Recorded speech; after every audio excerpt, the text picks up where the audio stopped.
أعوذ بالله من الشيطان الرجيم.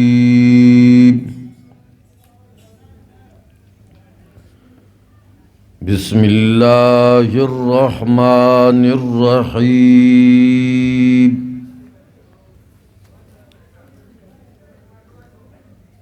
يا أيها الذين آمنوا كتب عليكم القصاص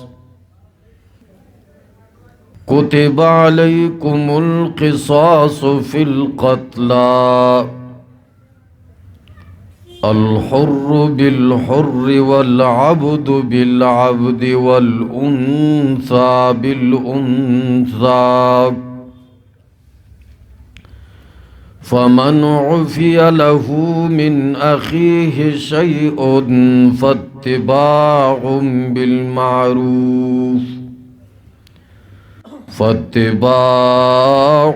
بالمعروف وأداء إليه بإحسان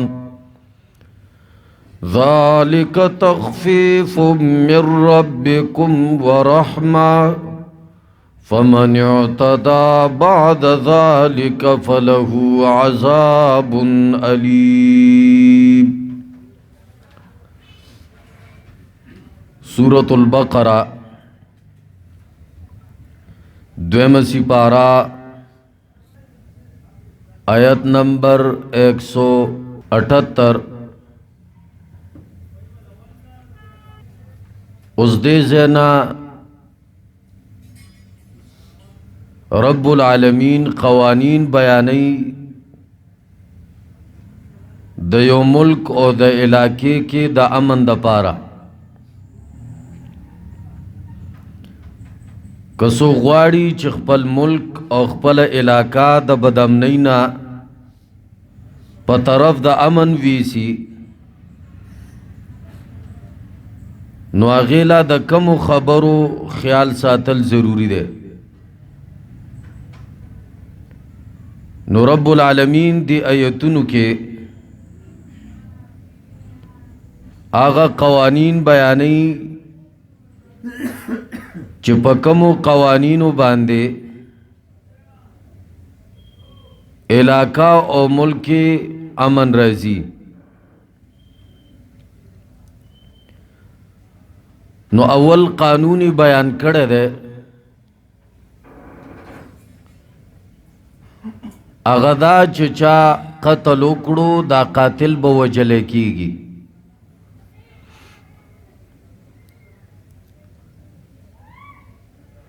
شان نزول علماء دا بیانی چې د عربو جاہلیت والا عادت داو چې د یو شخص په باره کې به کله نه کله ډیر مړي وکړل، کس به دوی نه یو وجلی شوی و او دوی به د یو مقابله کې بلا شی مړي وکړل. یا کله نه کله د یو غلام یا د یو غریب سړي د وجنا قاتل نه به بدل نه اغیستلو، بلکې ویل به چې دا خو یو فقیر او غریب سړی دی، مالدار او په غټ انسان به قصاص څرنګه جاری کوو. نو رب العالمین دا آیتونا دا غوی دا اصلاح دا پارا نازل کرل چه خلکو د غریبو د مالدارا د خزی او د نر او د غلام او د آقا خیال بنوی، بلکہ ټول برابر بوی. حدیث کے راضی رسول اللہ صلی اللہ علیہ وسلم فرمائی دم طول مسلمانانو وینی برابری دی، اونچ نیچ ورکی نشتا چې دا غټ سړی دی او دا ورکوټه سړی دی. اسلام څرنګه د غټ سړي د پاره دی داسې د ورکوټي سړي د پاره دی. رسول الله صلی الله علیه وسلم له یو ښځه راوستلی شوه چې نوم یې فاطمه و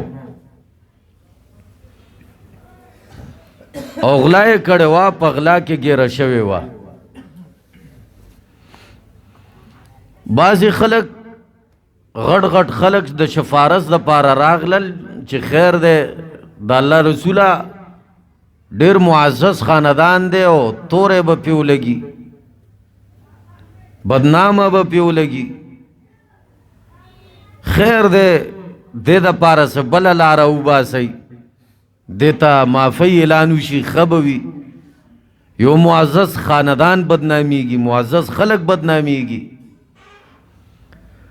آغا وقت کے رسول اللہ صلی اللہ علیہ وسلم او فرمائے لو ان فاطمة بنت محمد سرقت لقطعت یدها. وی تاس خدا عام فاطمہ یاد ہوئی کہ محمد رسول اللہ صلی اللہ علیہ وسلم لور فاطمیم غلا کڑے وا اور نن ما تا پیش کے دلا ما بت لاس کٹ کولو. شریعت دا نه وی چې دا د پیغمبر زوی دی یا لور ده یا پلار یې اوچت شخصیت دی یا دی ډېر اوچت شخصیت دی، بلکې په ټولو به نظر یو شان اچولی کېږي. دا ایتونه هم دې دپاره دي اے خلکو د ټولو مسلمانانو وینې برابرې دي. ہاں کافر و مسلمان که یو مسلمان رو لگے دو یو کافر مڑ کو کاغذ ذمی ہو کا حربی ہو خپل وقت سزا بیل خبر دا خو قصاص بتنا غیستلے کی ذکر مسلمان معزز دے دا اسلام پرانا کے او کافر معزز نہ دے. بعض علماء اختلاف کی د ذمی کافر په باره کې، خو راجح قول دا دی چې رسول الله صلی الله علیه وسلم فرمایي د کافر په وجه باندې به مسلمان نه وجلی کېږي. خبره ختمه. او یو روایت کې راځي چې کپلار راولګېدو بچی مړ کو نو د بچي د وجې نه به د پلار نه قصاص نه اخیستلی کېږي. اوس دې کې د شریعت ډېر حکمتونه دي. دین علاوه ټول مسلمانان برابر دي. که ښځه راولګېدې سړی مړ کو نو دې ښځې نه به بدله اخیستلی کېږي. سړی راولګېدو ښځه یې مړه که هغه داسې کمزورې ښځه او غریبه ښځه او فقیره ولې نه وه، د غټ مالداره و، شریعت وی دغه ښځې په مقابله کې به دا غټ مالداره او نر قتل کیږي. ولې قتل دې کړی؟ نو دا ایتونه رب العالمین نازل کړل چې د زمانه جاهلیت رسمونه ختم شي او اعلان یې وکړو چې خلکو مساوات بساتئ، برابری بساتئ، تم برابر او زم برابر. رب العالمین فرمائی یا ایوہ الذین آمنوا، اے ایمان والو. مفسرین کرام فرمائی دلتا ایمان والا نہ مراد حکام دی. حکام مطلب دا دے دا کم چې د مسلمانانو باچاہان دی. دا سنه چې څوک راځي بس بدلے دے یو تن اخلی دے نہ خو شر خوریگی. دیو جنا آغا حکمرانانم دا خبر کئی چی قانون بلاس کے نہ اخلی. مطلب دا دے کتا پا یو تن قانون دا حکومت دے خود تا اپلائی کو تا پاغوی جاری کو نو دینا با فسادات جوڑ شی. تو چوکے حکومت نه خود څوک تپوس نشي کولی چې تا دا کار ولې وکړو. نو دا آیت کې الله فرمای آمنون مراد حکمرانان د مسلمانانو. اوس دا کار ما او تا نشو کولی. که مونږ ډېر طاقتور راکوي خو بیا هم د حکومت انډر به حکومت ټول خلک یې انډر وي هغه جاری کولی شي. حدیث کې چې راځي رسول الله صلی الله علیه وسلم فرمایي من رأى منکم منکرا فلیغیره بیده فإن لم يستطع فبلسانه فإن لم يستطع فبقلبه وذلك أضعف من الإيمان.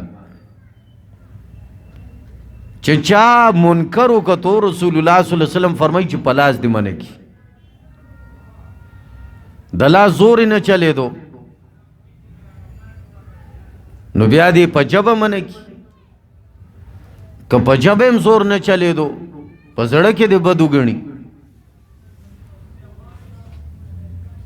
خو یو عالم ناشنا خبره کړې ده چې دا لاس باندې نیول دا حکمرانانو د پاره دي.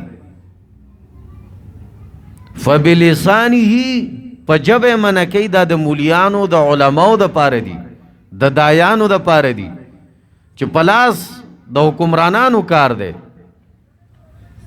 خو په ژبه خو رانیولی شي یو بدي. که ډېر هم کمزورې مولای وي او لس مقتدیان خو به وي په ژبه د خلک رامنې کي. او عام خلق هغوی دی زړه کې بد ګڼي ځکه لاس که اچوي خلک بوی ځان نه دی حکومت جوړ کړی او که خبرې کوي مړه ته خو سمولا نه نو په زړه کې دی دا بدي ساتي. دلته چې د قصاص خبره ده د حکمرانانو ته ده چې حکمرانانو تاسو ته بدله واخلئ ستاسو طاقت دی.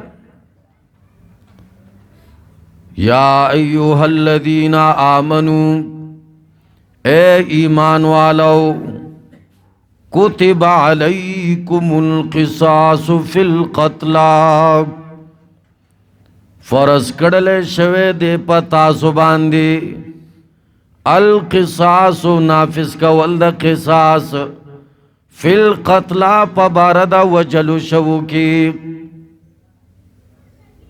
کتبا په معنا د فریضه فرض کړل شوی دی. دا حکم فرض دی دا څه مستحب نه دی چې خیر دی گزاره. د نفحة العرب کی اولوی واقعه دا اسے اختصار سے ذکر کو. و یو نصرانی وزیرو مسلمان شورالو نو داغه خو خپل خلکو کې یو دبدبه وا خپل نشو ورکې طواف کولو چرته یو مسلمان فقیرو هغه داغه په هغه صادر باندې خبر اغلا وغه نه صادر یا هغه لنګ وګرځیدو د غوسه شو راو ګرځیدو سپېړې ورګه الاړو امیر المؤمنین عمر فاروق رضی الله عنه چې دا غرنګ فلانی هغه وزیر و عالم انصرانی چې مسلمان شوی دی روي غوستو وې دا به دی اوس وਹੀ تا ولې دا واله هغه وې ما به دا فقیر اوس وې ویاو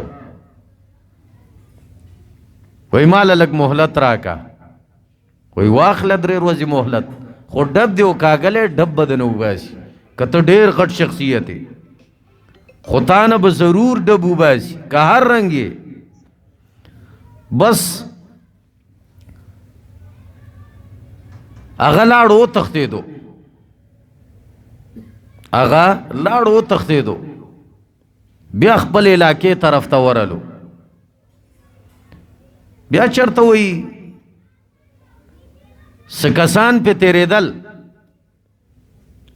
نو بعض صحابه کرامو کتو چې ډېر خوشحالو کیو واغې مرته خپل نشو خودله یو ورته ویلې چې راشه مسلمان شه خپویه یې پار څه باندې هغې ورته ویلې چې دا کېدی نشي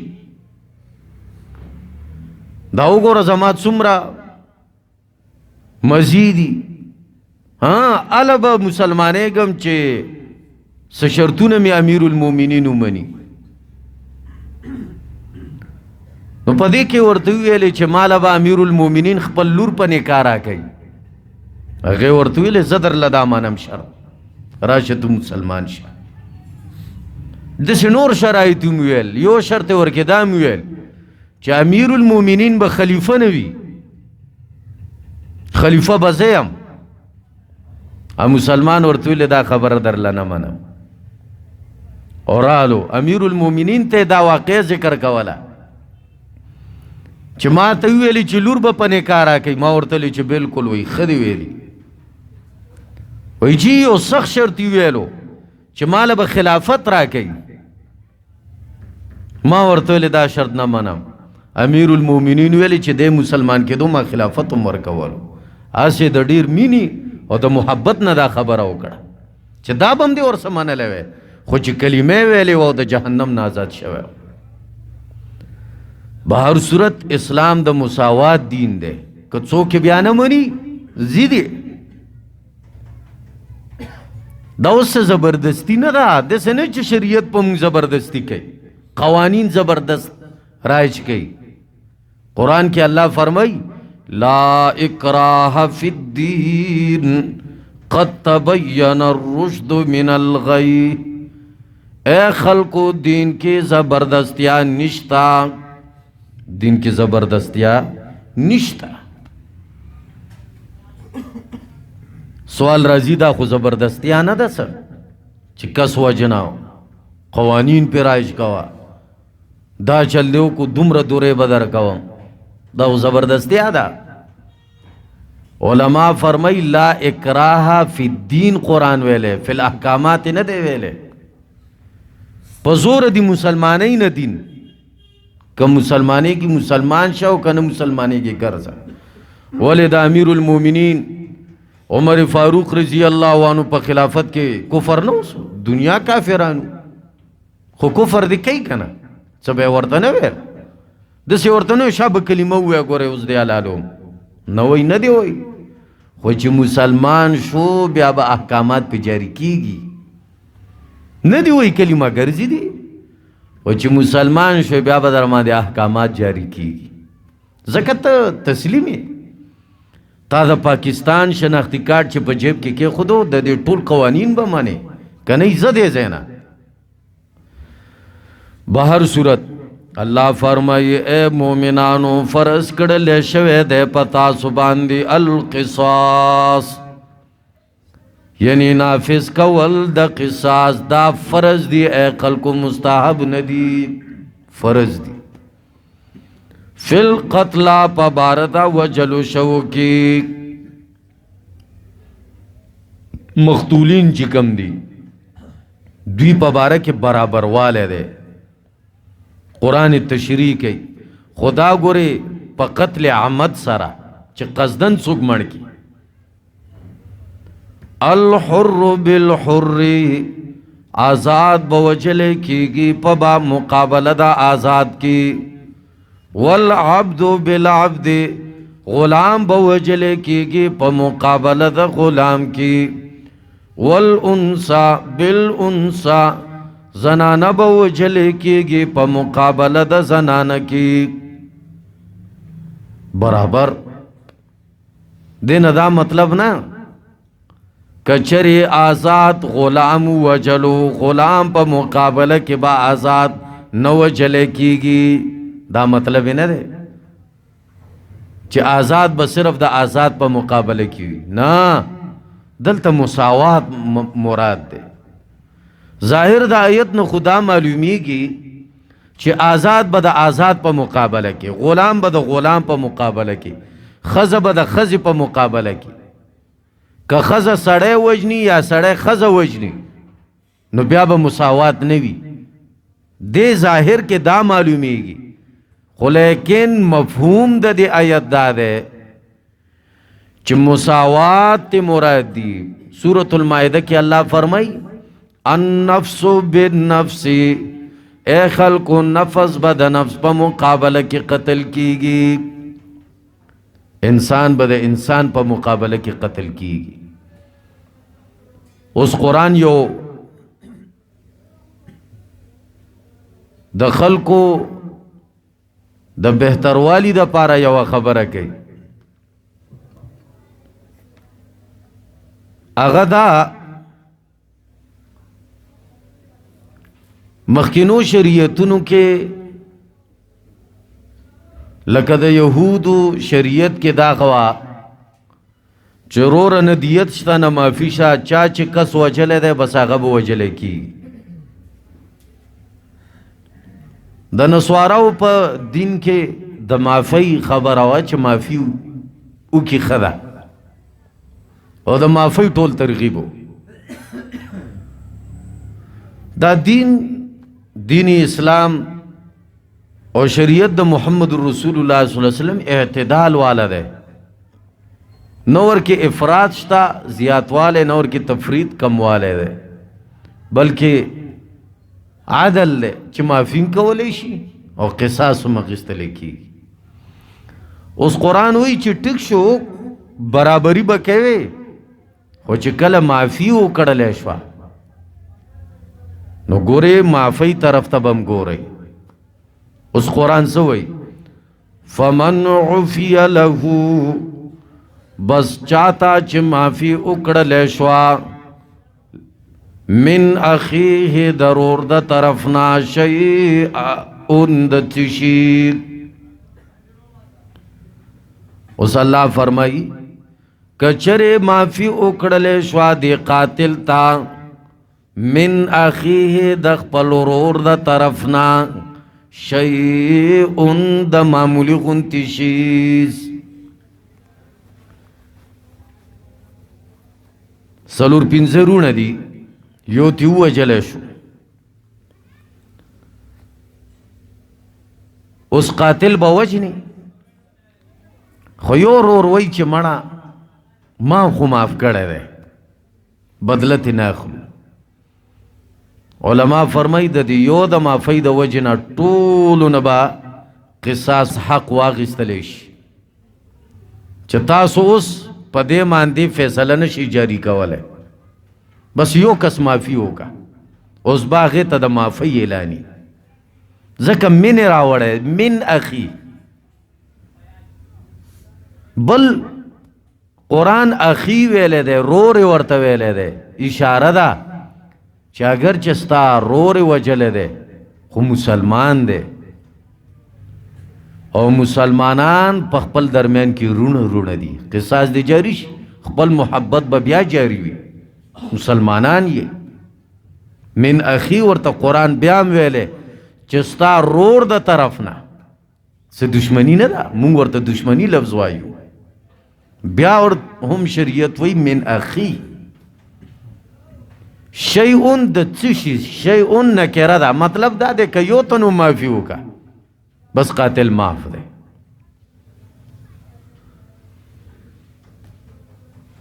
فاتباع بالمعروف، نو بس لازم دی وارث باندې ورپسې کېدل قاتل پسې، بالمعروف په خطری کام، خطری کا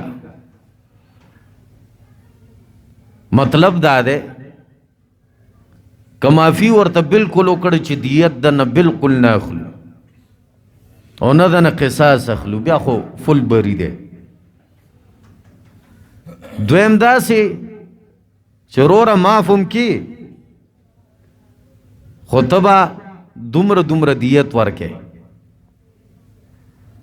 یا چې پسه د مقتولین رضا شول، مطلب دا دی ورثا د مقتولینو رضا شول، د مقتول کم ورثا دي هغوی چې پسه رضا شول، بس هغه عمره ادایګي به کوي، څوک قاتل ورثا یا قاتل پخپله. قرآن وی ورثاو باندې لازم دي چې قاتل پسې شي چې دا کم دیت دی دا ورکه، خبره ختمه کا، دومره دومره کیږي او زر دا دیت ادا کا.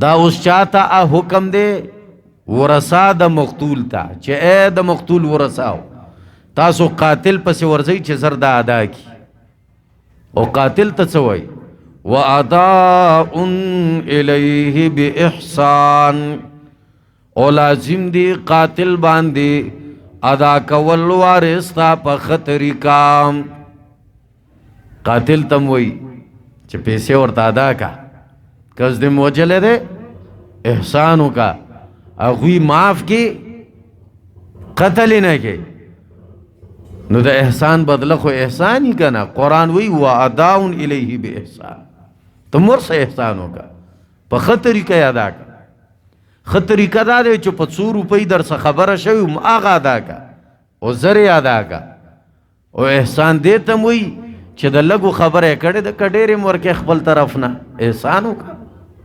وَأَدَاءٌ إِلَيْهِ بِإِحْسَانٍ ذَلِكَ تَخْفِيفٌ مِّن رَّبِّكُمْ اللہ فرمائی دا تخفیف دے من ربکم دا طرف دا رب ستاسونا کدا حکمی وے چنا بس قاتل بوجنی نو قاتل کلب مجبور وی زکای مقتول کس وجلے دے او چې دې پسې بالکل دغه فیصله وانو بیا هم سختی وا ځکه انسانیت خوشتا قرآن وی ماتا سر آسانی کړي قاتل ته وای دا سمنه چې دا به خامخا وجنې بیا به قاتل ته ته څومره سخته وه بلکې تا سره نرمي شوې ده تخفیف من ربکم اسانتیا ده ورحمتون مهرباني ده د رب د طرف نه رب مهربانه ده مهرباني کوي په خپل بنده باندې خو فیصله وشوه د معافی پیسو ادا کولو دین پسم چې څوک اخوا دی خوا زیاتې کوي قرآن څه وایي فیصله چې یو ځل څه وشوه په هغې به قایم و دایم اوسئ الله فرمایي جانبینو د طرف نه او که چا زیاتي وکړه نو که دنیا کې ته څوک بدله وانخلي زه خو یم فمن اعتدى بس چا چې زیاتې وکړو بعد ذلک پس د دې معافینا معافي وشوه او پس د دې نه څوک څه کوي زیاتې کوي فله عذاب علیم نو هغې دپاره د عذاب درناک سخت عذاب به ورله ورکړم اوس الله فرمایي یریږئ ما چې تاسو دا وایئ چې دې قصاص کې خو یاره انسانیت خرابیږي که یو لیډر وه مخکې زموږ د پاکستان لیډره هغې ویلي و چې زه دا لنګړاپن والا قانون نه غواړم شریعت ته اشاره وه چې دا خو سړی ګوډو شل کوي لاس ته کټ کو خپه ته کټ کو سر تی وه وایي زه دا شریعت نه غواړم دا ظلم نوم ورتک دی اوس هم زموږ مسلمانان عادت نه دي چېرته قصاص وګوري چې په کاڼو څوک سنګسار شو څه خو یریږو ظلم راته ښکاري قرآن وایي مه خفه کېږئ دا ظلم نه دی ولکم او ستاسو د فایدې دپاره ای خلکو فی القصاص په جاري کولو د قصاص کې حیات ناشنا ژوند دی خو تاسو پې نه پوهېږئ ناشنا ژوند دی د ژوند په خوند به پوه شي په دشتو کې به رواني څوک به درته څه نه وایي خلکو ته پته وي چې ودې وجلو بیا ته وجلی کېږي اوس دا خلک ولې ډزه एकदम تمانچې ګرځوي دي ته پته ده چې که زه وژنه 10 کاله به 2 کاله به که پیسو زوري زیب هم نه نو بس هغه زوروري چې هغې ته دا پته وي چې دی وژنم زه به وجلی کېږم تمانچه به څوک هم نه پېژني چې دا دی څه شی قرآن وایي خلکو خفه کېږئ ما په دې کې ستاسو فایده ده ستاسو ژوند دی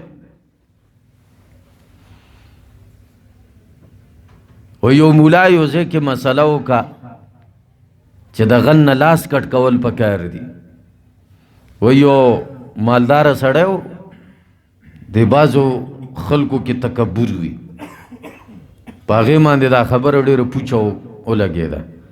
اکثر چې چا کې نه شوي هغه باندې بعضې خبرې ډېرې بدې لګي. حق وي که نه؟ رالو مولانا له چې جی دا خو سختی نه ده، قدرت کارو تنخواه یې اخیستې وه، په بله ورځ د شپې را روانو، کور کې ورسه زنانم وې په ګاډي کې، په دې کې غلوګیر کو، ویم والو، وې ټکولو، پیسې هم ترې واخیستې. وایي چې سهار جمع له رالو، وایي چې ډېر ظلم شوی دی، ویلې چې الله دې دا لاس ته راکړي چې ټوکړې ټوکړې کم درله. یا مولانا ورته ویلې چې شریعت وایي یو لاس صرف ته کټ کا، په هغې ته ته ظلم وی چې ستا جیبي ووالو، اوس ته ووایې چې زه یې ټوکړې ټوکړې کو. مسلمانان ډېر سخت دي بیا د اعتبار سره چې د هر څه دې ته وسپارې. بیا خو چې د کم یو کس ګېرېدو هر تن به پې خپل وس یخولو. شریعت انصاف کړی دی، بس صرف ته یو لاس کټ کا. ولکم فی القصاص حیات. خفه کېږئ ما، الله فرمایي لکم لام د انتفاع دی، ستاسو د فایدې دپاره په قصاص جاری کولو کې حیاتون ناشنا ژوند دی. یا اولی الالباب، اے عقل والو کمکلنا، عقل والو کمکل سړي ته وی لاس کټ کا، هغه وایي دا خو مرګ دی، سر دنه کټ کو دا خو ظلم دی. الله فرمایي دا خبرې اے عقل مندو خلکو ستاسو د فیدو د پاره دی، خو که تاسو پوهیږئ، عقلمند خلک پوهیږي. لعلکم تتقون، دې دا پاره چې تاسو بچ شئ. د څه نه بچ شئ؟ د قتلونو نه بچ شئ. یا لعلکم تتقون، دې دا پاره چې په تاسو کې تقوا راشي، تقوا به در کې راشي. چې د بل حق تا ورکړی وي پتا جاری شي، خو تا یې حق ادا کو، بس کامیاب شي. دې ته وایي تقوا. تقوا تسبو ته نه وایي، صرف نفلونو ته نه وایي، بل ته خپل حق ورکول دې ته هم تقوا وایي. یا هر حقدار ته د هغې حق ورکول دې ته تقوا وایي. د رب حق دا دی چې موږ ورڅه شریک نه پیدا کوو، د فرایضو خیال یې ساتو، دا د الله حق دی، دا هم ادا کړو. بیا چې د مخلوق کم حق دی هغه هم ادا کړو، دې ته تقوا وایي. الله فرمایي دا حق ادا کوي لعلکم تتقون، چې تقواداره شئ. کتب علیکم اذا حضر احدکم الموت ان ترک خیرا. الله فرمای فرض کړل شوی دی اے خلقو پتا سو باندې. دا آیت بعض علماء فرمایي چې حکم منسوخ دی او تلاوت باقی دی. یعنی دې آیت کې الله فرمایي کله چې تاسو کې یو تن مرګ ته نږدې کیږي، یعنی د مرګ آثار په خپل ځان وګوري، کډیر پاتې شم یو میاشت یا 15 دن یا 10 ورځې، ټیکنیم حالات می ټیک نه دي. قرآن وی هغه دی وصیتو کی چې ګوره فلانیم زما قریب انسان دی، دلم لګي ډېر سور کوي، مور و پلار لم دومره دومره ور کوي، او فلانی لم دومره دومره ور کوي. نو دا د مړي یو قسم په ځان باندې حق و چې وصیت وکړي. بیا وروسته یوصیکم الله فی اولادکم للذکر مثل حظ الانثیین، دا آیت نازل شو، او په دې آیت کې د هر چا خپل حق وښودلو. که څوک وصیت هم ونه کړي، د هر چا خپل حق پاتې دی. نو دې انداز سره چې وګورئ چې وصیت به کوي چې مور و پلار دپاره دومره، فلاني دپاره دومره، شریعت مخکې دا حد نو مقرر کړی. نو بس کم چې مړ کېدو هغې به وصیت وکړو چې فلاني له دومره ورکوي، فلاني له دومره، بچو تاسو دومره وساتئ. فلانے میں دوست دے غیلم لگے ډېر څه ورکوي. یوصیکم الله فی اولادکم، اغا آیت د میراث نازل شو، د پلار خپل حق خودلو، د مور خپل حق، د غرنګ د خويندو درونو. ګوره یو دوا آیتونه دي، څو دوا، تمام دین ورکه غیر ده. د میراث کتابونه دومره دي، خدا صرف د دوو آیتونو خلاصه ده. حیران وشي په دې دوو آیتونو کې رب د تمام انسانانو هر قسم میراث ذکر کړی دی. دا سه درب خبری دی. نو مخکې آیت د میراث نو نازل، نو شریعت دا حکم په خلکو لازم کړو چې وصیت دی وکړي. نو کله چې آیت نازل شو د میراث، دا حکم څه شو؟ منسوخ شو. یو تفسیر. بعض علماء فرمایي چې نه، دا آیت د منسوخ نه بچ کولای شي، چې دا آیت منسوخ نه ده. وای داسې چې یو تن مرګ ته نږدې کېږي، آثار د مرګ وګوري، د دې وصیت وکړي چې ګوره د پلار حق په قرآن کې ذکر دی، پلار له حق ورکوي، مورم دا د دیم حق ذکر دی، دوی لم ورکوي، خور دا دیلم حق ورکا. خلق حق نه ورکوي. قرآن وی اے تنا چې کله مرګ ته نږدې کېږي وصیت وکړه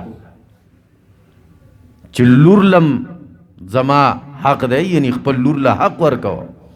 اے بچو خپل خور له حق ورکوي. خلق څه کوي؟ خور راته معافي کړي، چا مونږ ویلې چې رور راته فلانه شی معاف کو. دغه خور دا مظلومه. سورة النساء کې قرآن د دې پوره تذکرې کړي. سورة النساء ځکه مظلوم مخلوق دی او په دوی ډېر ظلم روان وي، نو قرآن پوره سورت نوم سورة النساء کدلی. حالانکه سورة الرجال نشته، یعنی د سړو په باره کې سورت، د ښځو تذکره شته. ښځې وایي مونږ له حق پکار دی. کم حق غواړئ؟ قرآن وګوره ستاسو په نوم باندې سورت دلی دی، سورة النساء، د سړو یې نه دی.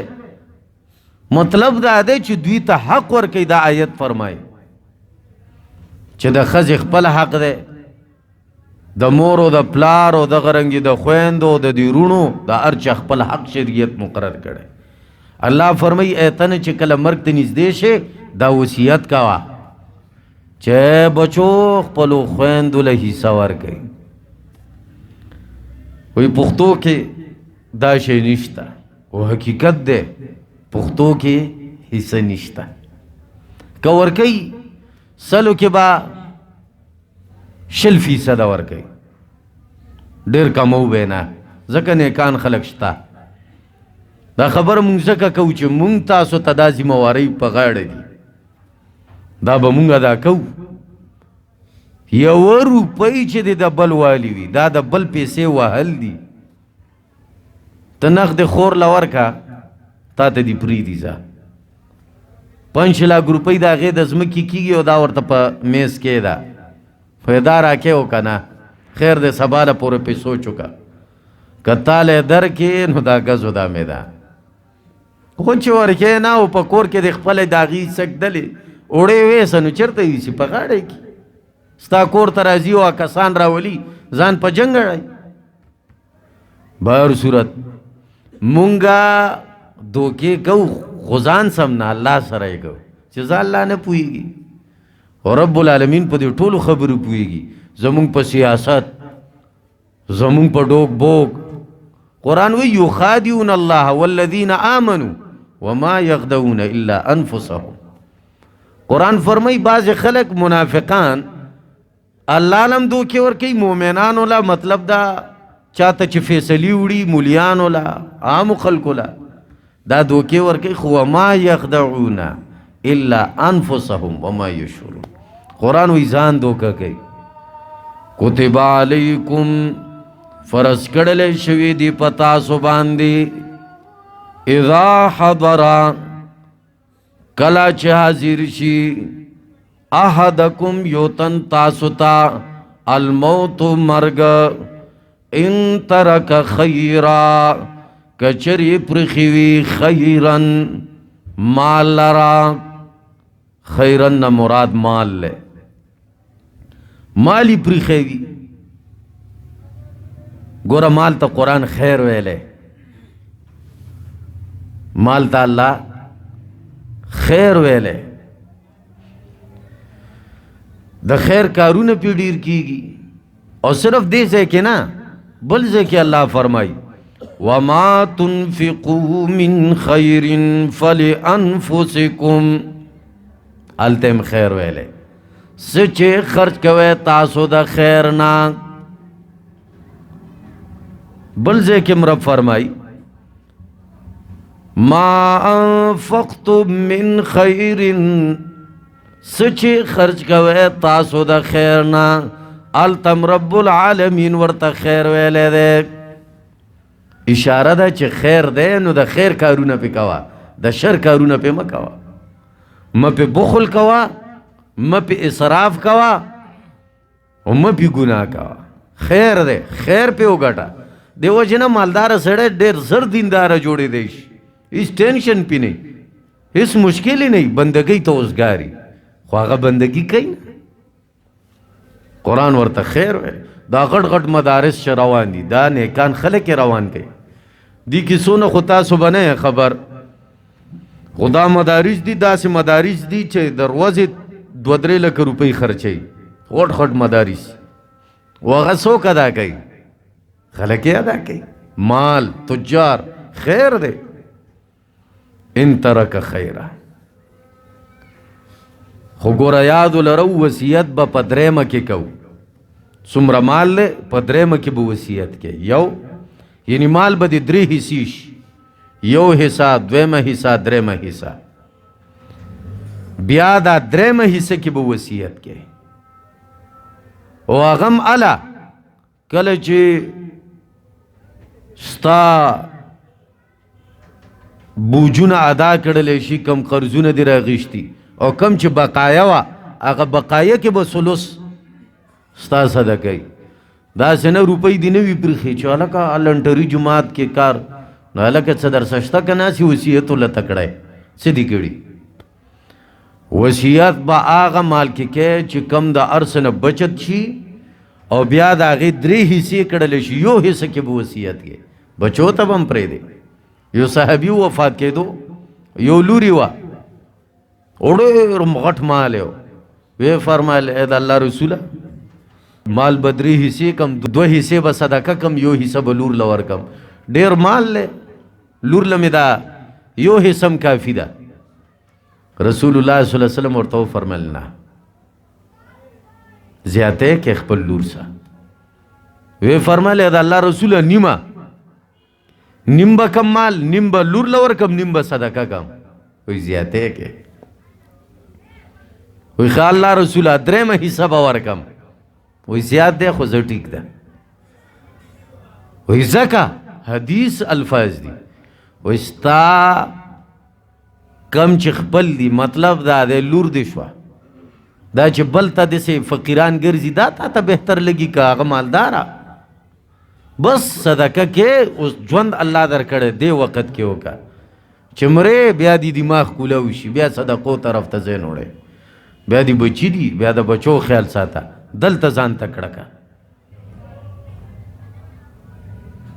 ان ترک خیرہ الوصیت للوالدین الوصیت الایسا وصیت کا ولی للوالدین مور و پلارتا والاقربین اخپلو خپلوانتا بالمعروف پخطریکا پخطری کا خستا حالاتو تا گورا اعلان کوا اللہ دل دیر مال لرکڑے دے داغی مطابقوں کا لگی داغی مطابقوں کا فقیری داغی مطابقوں کا حقا علی المتقین دا لازم دی پا تقوی والا و باندی وصلی اللہ تعالی نبینا محمد علیہ وسلم